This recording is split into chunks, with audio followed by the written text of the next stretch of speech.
Dear students, good morning to all of you. Hi, I am Rajiv Kumar. Once again, I am going to teach you related to topic that is given in chapter 6 history.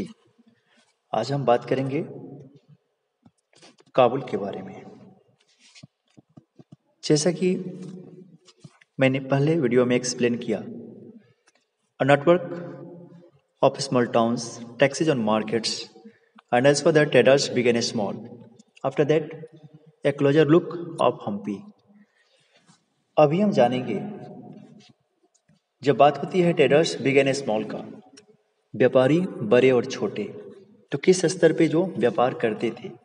तो जहाँ यह सड़कों का दृश्य, बाजार का, जो दोनों तरफ से बिल्डिंग भवन बने हुए हैं, बीच में मार्केट, जो कतार से मार्केट में संख्या दिख रही है। तो इस संख्या में संबंधित यहाँ यह हुआ कि दैट मीन्स उसमें काबुल भी आया, अफगानिस्तान। आज जो अफगानिस्तान की राजधानी, दैट मीन्स कैपिटल, अफगानिस्तान देश की राजधानी के रूप में हम जानते हैं। तो वो प्रायद्वीपीय प्रांतीय क्षेत्र जहाँ से व्यापार के क्रम में लोग आते जाते थे, इन्हें हम इस तरीके से समझेंगे।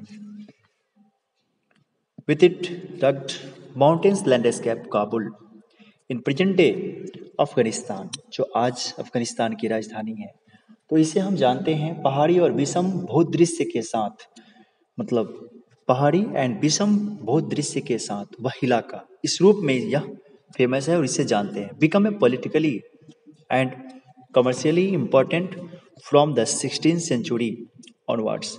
16वीं शताब्दी से वह बना हुआ किस चीज़ का केंद्र, तो एक राजनीतिक और व्यावसायिक दृष्टि से। तो यहाँ जब व्यवसायिक की बात आती है तो यहाँ से दूसरे जगहों को जाना, दूसरे जगह के यहाँ को आना, व्यापार का क्रम लगा रहेगा। Kabul and Kandahar were linked to the celebrated silk route, जो कि काबुल और कंधार, जो आज अफगानिस्तान के हिस्सों में 1999, दैट मीन्स जो इंडिया का विमान हाईजैक हुआ था कंधार में, जिसे हाईजैक किया गया था, उस रूप से बाद में सभी उसे जानने लगे, फेमस हुआ था। हम ऐसे आज Kabul and Kandahar were linked to the celebrated silk route, Kabul and Kandahar, इसके बीच वो लिंक था, रास्ता, जो सिल्क को ट्रेडिंग करने का, व्यापार करने का। Besides trade in horses was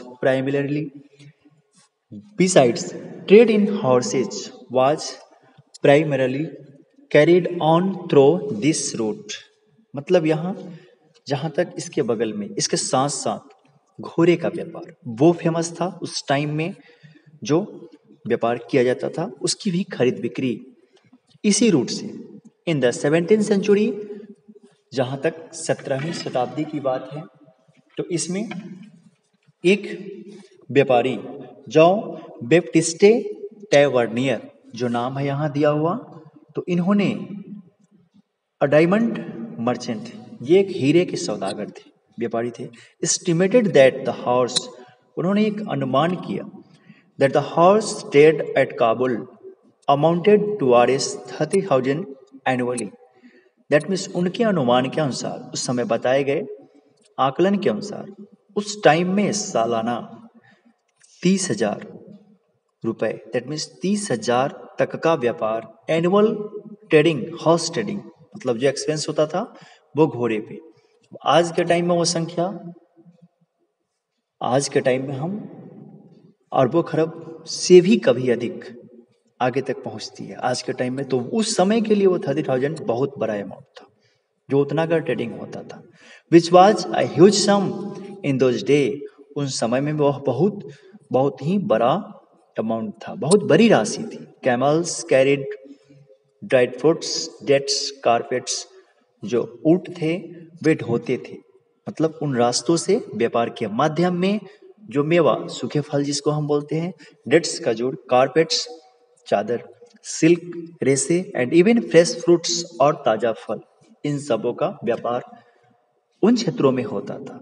तो इस चीज से हम जानेंगे और समझेंगे कि दैट मीन्स काबुल जो फेमस है, और उस एरिया और लोकेटेड में पहुंचना, या तो एक्सपोर्ट और इंपोर्ट, दैट मीन्स आयात, एक्सपोर्ट दैट मीन्स निर्यात, तो उस माध्यम से ये सारे जो दिए गए हैं, that means dried fruits, dates, carpets, silk and even a fresh fruits, ये सब मिलते थे वहाँ पे। From Kabul to subcontinent and elsewhere, मतलब जो काबुल से दूसरे प्रदेश क्षेत्रों और सभी जगह पहुंचाए जाते थे। Slabs where also brought here for cell. यहाँ एक बात आप सभी समझिएगा, जो दास की बात कर रही है, मतलब कि मनुष्यों को बेचना, जिनका वर्क क्या था, तो उसके ऑनर मालिक के दासत्व को स्वीकार करना।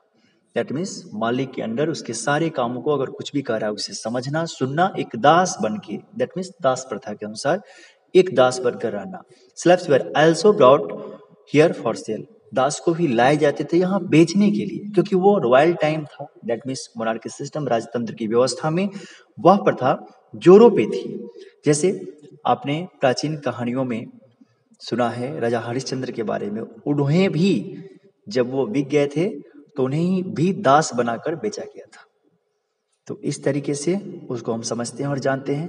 Slaves were also brought here for cell, उसे भी लाया जाता था बेचने के लिए, मतलब मनुष्यों को किसी की दासत्व स्वीकार करने के लिए उनको बेच देना, एक राशि को लेकर किसी दूसरे व्यक्ति के हाथों सौंपना और दास के रूप में अपना जीवन उनके यहाँ काम में लगाना, ये उनका वर्क था। तो उनकी भी बिक्री, खरीद बिक्री होती थी। Dear students, we will discuss in the coming next video related to next topic. Thank you. Bye bye. Have a nice day.